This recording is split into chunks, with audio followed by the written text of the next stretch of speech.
मित्रों, मैं इस समय भोपाल में हूँ। ये भोपाल मेरा गृह क्षेत्र है, मेरा जन्म स्थान है। ये शहर, इस शहर को भोपाल के नवाबों के नाम से भी जाना जाता है। इसके अलावा इसकी पहचान यहाँ के शैल शिखर और जो ताल तलैयों, खूब सारी लेक्स हैं यहाँ पर, इससे भी जाना जाता है। इसके अलावा इसकी एक पहचान ये भी है कि कहीं कहीं इसके आदिम युगीन जो सभ्यताओं के जो निशान है इस शहर में मिलते हैं। इसके अलावा भी राजा भोज को कौन नहीं जानता। इस शहर की जो पहचान है वो राजा भोज की दी हुई है। भोपाल के पास में ही श्यामला हिल्स करके एक जगह है जहाँ पर शैल गुफाएं हैं। शैल चित्रों की पहचान वहाँ पर की गई थी, जिससे ये साबित हुआ था कि भोपाल की अपनी एक आदिम पहचान भी है। इसके अलावा महज थोड़ी ही किलोमीटर की दूरी पर विश्व प्रसिद्ध भीमबेटका है, जिसको कौन नहीं जानता है, जिसकी गुफाओं में रहकर कभी हजारों वर्ष पहले मानव सभ्यता जो है वो फली फूली और विकसित हुई थी। तो चलिए आज आपको इसके प्रत्यक्ष प्रमाण हम आपको दिखाते हैं और हमारे साथ में रहेंगे प्रख्यात पुराविद श्री नारायण व्यास जी। मेरे साथ इस समय मौजूद हैं श्री नारायण व्यास साहब, और आप जैसा कि मैंने बताया है कि देश के प्रख्यात मूर्धन्य जिसे कहते हैं विद्वान पुराविद हैं, पुरातत्व शास्त्री हैं। बहुत लंबा अनुभव है पुरातत्व के क्षेत्र में, खासकर भोपाल के क्षेत्र में इनका काफ़ी योगदान है इतिहास को, वो भी पुरातात्विक दृष्टिकोण से खोजने के लिए। तो आज हम इनसे बात करेंगे कि व्यास साहब, सबसे पहले तो आपका स्वागत है मेरे यूट्यूब चैनल अनबाउंड इंडिया में। एक बार फिर से आपके साथ ये स्टोरी जी।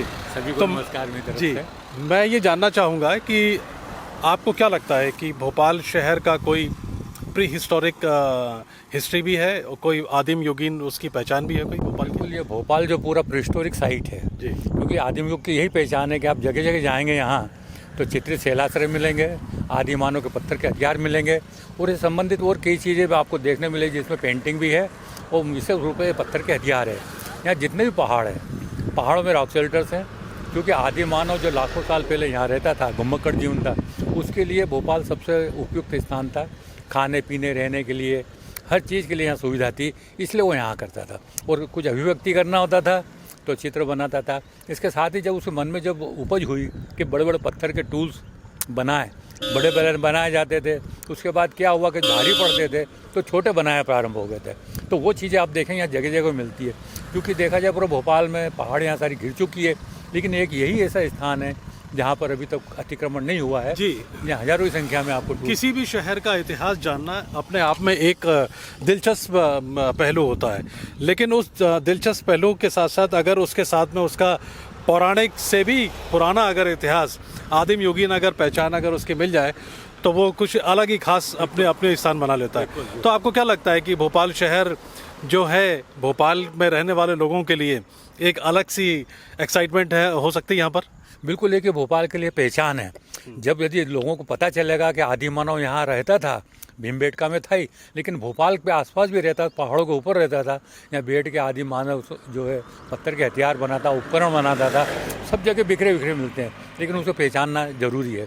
उसकी पहचान के लिए इनकी विशेष टेक्निक होती है, उसको पहचाना जाता है। लेकिन जो भोपाल वासी हैं या जो भी ये सुन रहे हैं, उनको गर्व होना चाहिए कि हमारा भोपाल जो है लाखों वर्ष प्राचीन है, जहाँ आदिम युग की सभ्यता प्रारंभ हुई थी। हालांकि उसके अवशेष में कोई बोन्स वगैरह ऐसी मिलती नहीं है, लेकिन उनके बनाए हुए हथियार मिलते हैं। तो भोपाल की जो ये ज़मीन है, आप भोपाल से लेकर शुरू करते हैं और भीमबेटका तक जब जाते हैं तो इस पूरे क्षेत्र में, लंबे क्षेत्र में आदिम युगीन सभ्यता की जो निशान है वो हमको मिलते हैं। आज हम यहाँ पर नारायण व्यास साहब के साथ देखेंगे उनकी आंखों से जो आपके सड़क के किनारे और जंगलों में जो तमाम तरीके के जो पत्थर बिखरे रहते हैं, उनमें से इनकी जो पारखी नज़रें हैं वो किस तरीके से उसको पहचानेंगी और हमको बताएंगी कि आप जिस जगह पर रहते हैं वहाँ पर कभी किसी ज़माने में आदिम युगीन सभ्यता अपने चरम पर थी, फल फूल रही थी। तो चलिए हम लोग देखते हैं और पहचानते हैं नारायण व्यास साहब के साथ कि वो किस तरीके के पत्थर हैं और उनकी पहचान कैसे की जाती है। चलिए।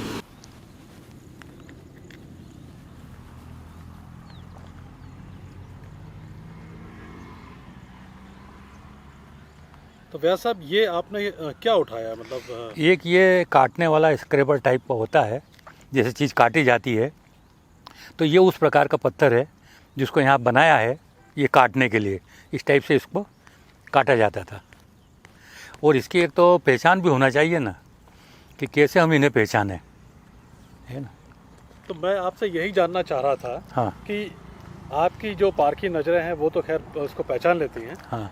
लेकिन सामान्य तरह से ये कैसे पता लगेगा कि ये साइट यहाँ पर है और यहाँ पर प्री हिस्टोरिक जो टूल्स है वो मिल सकते हैं, कैसे पहचान करते हैं? ये तो हम सभी जानते हैं कि भोपाल प्री हिस्टोरिक साइट है, लेकिन टूल्स को पहचानना एक बहुत बड़ी बात है। दो तरह के जैसे पत्थर होते हैं, एक तो प्राकृतिक रूप से टूटे होते हैं जो नेचुरल उठा पटक में या तोड़ने में हुए, वो कुछ होते हैं मनुष्य के द्वारा बनाए हुए। तो क्या होता है, कुछ बड़े पत्थर को तोड़ा जाता है, तोड़ने के बाद उसकी फ्लेक निकलती है, वो फ्लेक निकलने के बाद जो गोल पत्थर आता है जिसको हैमर स्टोन कहते हैं, उससे फ्लेकिंग निकाली जाती है ऐसी दोनों तरफ से। तो ले आएंगे तो एक जिगजैग लाइन आएगी, जैसे आप देख रहे हैं ना, यहाँ से फ्लेक निकली है, यहाँ से फ्लेक निकली है, यहाँ से निकली है, यहाँ से निकली है, किसी बड़े पत्थर से। और ये पत्थर इस टाइप से जो है सब जगह मिलेगा। इसको बोलते हैं स्ट्राइकिंग प्लेटफॉर्म। जैसे पत्थर को तोड़ा तो इस टाइप का बन जाएगा, और उसमें से फिर ये बाद में फ्लेकिंग पूरी निकाली जाती है। आप यहाँ जहाँ भी देखेंगे आपको अधिकतर टूल्स मिलेंगे, लेकिन उसको पहचानना सबसे बड़ी चीज़ है। इसकी जैसे पहचान आपको बताई है, तो इसमें यहाँ पर ऐसा स्थान है कि हम स्टूडेंट्स को, शोधार्थियों को ट्रेनिंग दे के बता सकते हैं कि हमारी सभ्यता है क्या है। विशेष रूप से ये जो 8वीं क्लास है, 6ठी 7वीं क्लास है, मिडिल क्लास है, उसमें सोशल साइंस विषय होता है। वो सोशल साइंस में आदि मानव की सभ्यताएँ, पत्थर के उपकरण, शैल चित्र, इनके बारे में जानकारी होती है। यदि हम बच्चों को बताएंगे ये चीज़ें, प्रत्यक्ष में देखेंगे, तो उनको बड़ा आनंद आएगा, और सीखने भी उनको आनंद आएगा कि कैसे चीज़ें बनाई जाती थी। तो आगे चलें और भी देखें। आइए आइए।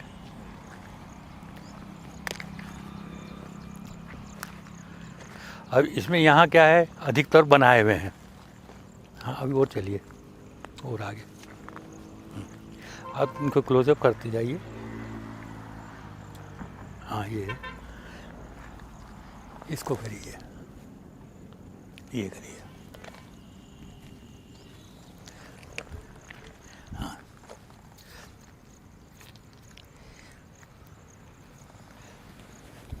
ये भी जैसे मैंने पीछे बताया कि स्क्रैप करने का होता है, काटने का होता है। कैसा होता है, जैसे फ्लेक निकाली, इसमें भी देखिए फ्लेकिंग निकली हुई है, दोनों तरफ से निकली हुई है, और फिर बाद में ये जिगजैग लाइन आ जाती है।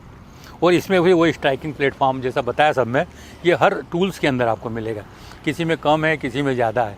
तो इस प्रकार के यहाँ कई स्क्रैपर मिलते हैं, हैंडेक्स मिलती है, कुल्हाड़ियाँ मिलती है, कई ऐसी चीज़ें मिलती है। जैसे वैज्ञानिक लोग कहते हैं कि आदि मानव का सबसे बड़ा वैज्ञानिक आविष्कार ये कुल्हाड़ी ही है। उस प्रकार की चीज़ें हमें देखने को यहाँ जगह जगह देखने को मिलते हैं। आप यहाँ से वहाँ तक जहाँ भी देखेंगे ये सब चीज़ें टूल्स ही टूल्स देखने को आपको मिलेंगे, क्योंकि ये पहाड़ का स्लोप है, तालाब किनारा। पहाड़ की ऊंचाई पर आप पीछे आप देख सकते हैं पहाड़ है, पहाड़ के इकट्ठे लोग बैठा करते थे, वहाँ बैठ के इकट्ठे टूल्स बनाया करते थे। और जब चले जाते थे वो वैसे ही बिखरे रहते थे। और जब पानी का बहाव आता था या बरसात होती थी, वो टूल सब बह के नीचे की ओर आते थे और यहाँ जमा हो जाते थे। यहाँ जगह जगह आप देखेंगे पूरी जमावट उसी की, यहाँ पर आप देखेंगे उसी के ऊपर ही है। तो भैया साहब एक बात मैं यहाँ अपने दर्शकों के लिए जानना चाहूँगा, हाँ, कि टूल्स को पहचानने के लिए, उनको ढूंढने के लिए मौसम की कोई खास विशेषता होती है, खासकर बारिश का? ऐसा नहीं, ये तो कभी भी ढूंढ सकते हो, क्योंकि पहाड़ी क्षेत्र मिलते हैं, वहाँ कीचड़ होता नहीं है, बस जाना है। मेरा उद्देश्य क्या है, कभी क्या होता है कि पहाड़ी के किनारे पे सड़क बन रही है या कोई खुदाई कर रहे हैं या मिट्टी निकाल रहे हैं, तो अपना आप अंदाज आ जाएगा कि हाँ अवश्य कोई सभ्यताएं होना चाहिए। क्योंकि लोग अनजाने होते हैं, इसलिए सब वो सड़क वड़क बन जाती कर जाती। लेकिन मैं चाहता हूँ कि जब ये चीज़ें बनती है, सड़क बनती है, तो एक बार उसकी जांच भी होना चाहिए। तो वैसे यहाँ इस रोड पे एक सड़क बनी थी, तो ऐसे ही मैं कैजुअली यहाँ से जा रहा था, तो देखा तो पत्थर ही पत्थर बिखरे पड़े हैं। तो उसमें देखा 80% जो है तो ये आदि मानव पत्थर के हथियार हैं, जो लाखों वर्ष प्राचीन है। आपने अभी ये कहा कि आप जा रहे थे, हाँ, तो क्या हमारे दर्शकों को बताएंगे कि ये कौन सी रोड है और कहाँ से कहाँ जा रहे थे? ये जो ऐसा है, वैसे तो सबको पता है कि भोपाल में की सड़कें हैं, वो जो मकान बने हैं, पहाड़ सब इनको वो में निर्माण हो चुके। लेकिन हम जब चूना भट्टी या नहर चौराहे से आते हैं, नहर चौराहे से कॉलेज ऑफ एक्सीलेंस होते हुए हम बरबदा की तरफ जाते हैं, तो उसी बीच के यहाँ पर एक तिराहा पड़ेगा। वो पहाड़ी का स्लोप है, तालाब का किनारा भी है, वहाँ हज़ारों लाखों ऐसे टूल्स बिखरे पड़े हैं जिसमें बस ये है उनको पहचानना जरूरी है। तो मैं भी चाहता हूँ कि तो बहुत अच्छा ट्रेनिंग सेंटर भी बन सकता है यहाँ पर। ये जो आप देख रहे हैं टूल्स यहाँ पड़े हैं, ये बहाव से होके आए हैं। जब पानी के बहाव आए यहाँ पड़ गए, यहाँ कोई बड़े बड़े पत्थर हैं उसके वहाँ बीच में अटक गए तो निकल। जैसे मैंने बताया था कि किस टाइप से ये फ्लेकिंग होती है। आप इसमें हर जगह आप देखिए जिग पैटर्न आएगा और यहाँ पे स्ट्राइकिंग प्लेटफॉर्म आएगा कि यहाँ से इसको तोड़ा प्रारंभ किया जाता था। और ये थोड़ा सा छोटा सा स्क्रैपर है, स्क्रैप करने भी काम आता था और हर काम में आता था काटने के। उसी प्रकार का एक ये छोटा सा टूल है। आप देखिए इसके अंदर ये स्ट्राइकिंग प्लेटफॉर्म है और इसमें जो ये उभार वाला हिस्सा आता है ये, इसे हम बल्बा परकशन कहते हैं, यानी उभरा हुआ एक हिस्सा है। और ये भी काम, ये एक तरह से जो कोर होती है पत्थर की, कोर को रीटच करके ये बनाया है। ये वही टूल्स है इसको देखिए।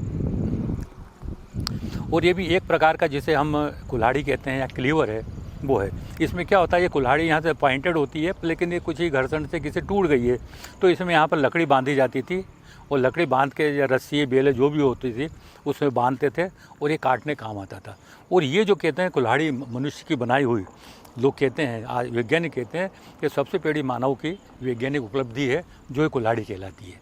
तो इतनी ये सब महत्वपूर्ण है। इसमें भी आप देखिए वो स्ट्राइकिंग प्लेटफॉर्म है, बल्बा परकशन है उठा हुआ, और देखिए वो जिग लाइन जा रही है यानी टेढ़ी मेढ़ी। तो इसमें क्या फ्लेक निकाली, फ्लेक निकालने के लिए गोल पत्थर होता है हैमर स्टोन जिसे बोलते हैं। तो हैमर स्टोन से अपन तोड़ेंगे तो इस टाइप से लाइन बन जाएगी। इधर से भी तोड़ेंगे, इधर से भी तोड़ेंगे, दोनों तरफ से तोड़ के फिर इसको, ये पूरा एक तरह से टूल्स है जो एक आदि मानव के प्रयोग में आया था। हाँ, यहाँ पर एक जो बहुत अच्छा सुंदर टूल मिला है जिसे हम, जैसे हैंडेक्स होते हैं, क्लीवर होते हैं, इस प्रकार ये ओवेट कहलाता है। ओवेट यानी एक अंडाकृति आकार का एक टूल होता है जो भी हैंडेक्स जैसे ही काम आता है, लेकिन ये ओवेट होता है जो सर्कुलर होता है, तो अंडाकार में होता है। इसको भी वैसे ही भाले में प्रयोग करते थे। और इसमें भी देखिए बिल्कुल स्पष्ट फ्लेकिंग की हुई है, जिग वाली। इधर से फ्लेक किया है, इधर से फ्लेक किया है, सब तरह से फ्लेकिंग करके इसको पॉइंटेड बनाया है। ये बहुत ऐसे दुर्लभ टूल्स होते हैं जो बहुत कम ऐसे देखने को मिलते हैं। तो ये यहाँ पर बहाव में है, भविष्य में कभी यहाँ पे पत्थर की हो तो गिट्टी बन जाएगी, क्या कह सकते हैं हम इसके लिए। लेकिन ये है कि इसको संरक्षित करना बहुत ज़रूरी है इस स्थल को। सर, मैं एक बात जानना चाहूँगा और हमारे दर्शक भी ये जानना चाहते हैं कि यहाँ इतनी बड़ी संख्या में औजार जो हैं और जो टूल्स जो हैं, जो दैनिक जीवन में जो काम आने वाली जो चीज़ों के लिए हैं, भरे पड़े हैं, यहाँ जहाँ तहाँ बिखरे पड़े हैं। तो ये जो पत्थर यहाँ पर पड़े हुए हैं, ये किस युग को की ओर इशारा कर रहे हैं इस शहर के पर्सपेक्टिव से अगर हम देखें तो? जैसे हम भोपाल का इतिहास भी देखेंगे हम, तो हमें जो ये टूल्स मिलते हैं चारों तरफ, ये आदिम युग की पहली प्रारंभिक बनावट की चीज़ें हैं कि उस समय हथियार बनाते थे। क्योंकि यहाँ पूरा पहाड़ एरिया है, यहाँ ऊपर के ऊपर हज़ारों लोग बैठते थे आदि मानव के, और वो जंगली अवस्था में थे, आदिम अवस्था में थे, और पत्थरों का प्रयोग करते थे। तो हमारा सबसे पहले प्रारंभिक जो है पाषाण युग प्रारंभ होता है, जो भोपाल के इतिहास का सबसे पहली चीज़ यही है जो हमारी कल्चर की नींव हुई आदि मानव की सभ्यता है। ये हज़ारों की संख्या में टूल्स मिलेंगे। टूल्स का जो प्रयोग होता था अलग अलग होता था। जैसे क्लीवर मिलता है, हैंडेक्स मिलती है, तो क्लीवर होता तो कुल्हाड़ी जैसा होता था, काटने काम आता था। ये भाले जैसा पत्थर मिलता है, एक्स मिलता है, वो मारने के काम आते थे। स्क्रैपर भी मिलता है, तो स्क्रैपर से काटा जाता था। और चॉपर जो होता था, एक चॉपर एक बड़े टूल होते हैं, उसमें फ्लेकिंग होती थी जैसे पता है, तो उससे दोनों हाथ से पकड़ के किसी चीज़ को काटी जाती थी, पटक पटक के काटा जाता है। और स्क्रैपर होते तो छोटा, हम जैसे चमड़ी छीलना हो तो उसके छीलने काम आता है। एक डिस्काइड कोर होती है जो कछुए के समान कोर होती है, वो भी यहाँ कई जगह उसमें वो रस्सी बांध के उसको घुमा के फेंका करते थे। ऐसे यहाँ एविडेंस हम लोग को देखने को मिलते हैं। तो ये हमारे भोपाल शहर की पहचान है, सबसे बड़ी पहचान है आदि मानव की सभ्यता है।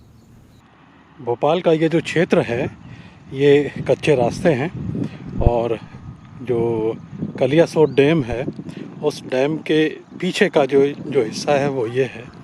यहाँ पर देखेंगे कि ये तमाम तरीके के जो पत्थर हैं वो यहाँ बिखरे पड़े हुए हैं।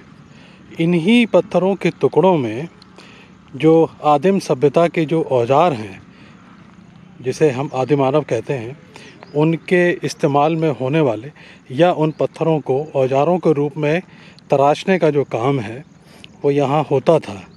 आप और हम ये अंदाज़ा लगा सकते हैं कि भोपाल का ये जो क्षेत्र है कभी किसी ज़माने में बहुत समृद्ध रहा होगा। समृद्ध से कहने का मतलब बहुत बड़ी तादाद में यहाँ पर आदिमानव रहा करते थे और अपना जो दैनिक जीवन है उसको वो किया करते थे। बहुतायत में मिलते हैं और इसका टाइम पीरियड अगर हम देखें तो हज़ारों वर्ष पीछे की ओर जाता है। ये कह सकते हैं कि भोपाल का जो इतिहास है वो कुछ शताब्दियों पुराना नहीं बल्कि हज़ारों वर्षों पुराना है। तो क्या सर ये कहा जा सकता है कि भोपाल का जो क्षेत्र है वो लावा प्रभावित क्षेत्र है, यहाँ लावा भी मिलता है जो ढूंढने पर? बिल्कुल निश्चय है, ये बिल्कुल लावा प्रभावित क्षेत्र भी है। यहाँ लावा का बहाव भी आया है। आप कहीं भी जाएँ जगह जगह देख सकते हैं। लावा का पत्थर भी है जो काले रंग का बसाल्ट जिसे हम बोलते हैं, इग्नियस राख बोलते हैं। इग्नियस राख बाद की है, पहले सैंडस्टोन वाली सेडिमेंट्री राख है, उसके बाद ये इग्नियस राख बनी लावा के पत्थर से, जो निचले हिस्से में सब जगह यहाँ में देखने को मिलती है। ये आप जो देख रहे हैं जहाँ मैं बैठा हूँ, और मेरे साइड में भी जो देखिए जो काले रंग के पत्थर है जो ग्रे कलर के हैं, और जिसे बैठा हूँ इधर है, ये सब लावा के पत्थर है जिसे हम बोलचाल की भाषा में इग्नियस राख बोलते हैं। वो चारों तरफ यहाँ पर फैली हुई है।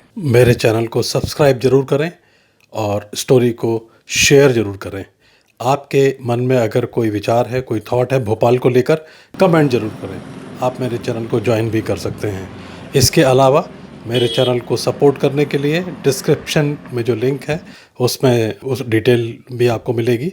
आप वहां पर जाके मेरे चैनल को सपोर्ट भी कर सकते हैं। अभी आप जो ये पत्थर देख रहे हैं, देखने में आम आदमी को सामान्य लगेंगे, परंतु इनके अंदर आदि मानव की कहानी का इतिहास है। यदि हम इनको देखेंगे तो एक आकार देंगे। एक कुल्हाड़ी का आकार है, भाले का आकार है, खरोचने का आकार है, ऐसे कई तरह के आकार है। तो ये हमारी जो सभ्यता है बहुत विकसित हुई भोपाल के क्षेत्र में, जो हमें बहुत गर्व है। और ये सभ्यता को प्रत्येक व्यक्ति को जानना बहुत ज़रूरी है।